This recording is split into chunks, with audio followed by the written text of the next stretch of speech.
And the latest weather emergency in New South Wales has claimed another life. A man has died after his van was caught in floodwaters at Cobbitty, southwest of Sydney. Dozens of evacuation orders remain in place for multiple suburbs. A couple of thousand people along the Hawkesbury, Nepean and Colo rivers are also on flood alert. But the Weather Bureau says the rain is starting to ease. We saw broadly, close to 200 millimetres, some places a bit more, over Wednesday and Thursday into last night.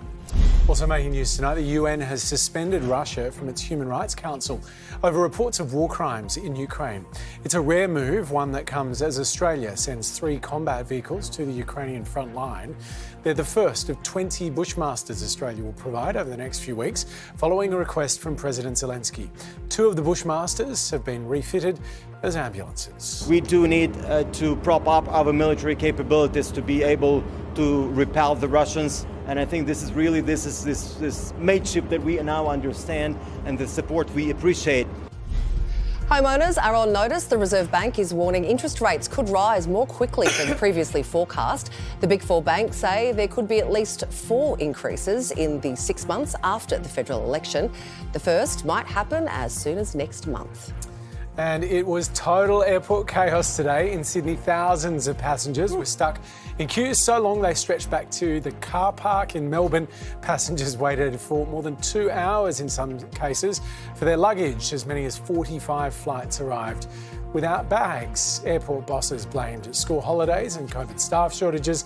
Qantas boss Alan Joyce also blamed passengers. I think our customers are not match fit, and people forget they need to take out their laptops, they have to take out their aerosols, and the amount of delays that are actually happening because of that.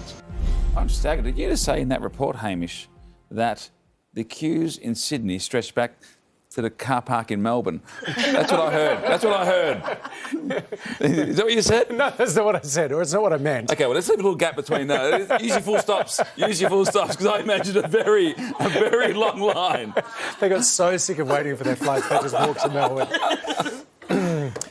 To be fair, though, Alan Joyce did walk back those comments somewhat later this afternoon, saying, I'm not blaming the passengers, I was just explaining some of the factors that... I got a bit of a taste of that yesterday at the airport, and I've got to say, I was that clueless passenger. I felt like I was totally out of practice when it came to travelling, and I was like, this is why I hate flying. I don't do this anymore. It just made me think of how annoyed my dad would be. Every time we get off a plane, he'd go, all right, as soon as we touch down, OK, but not before the seatbelt signs.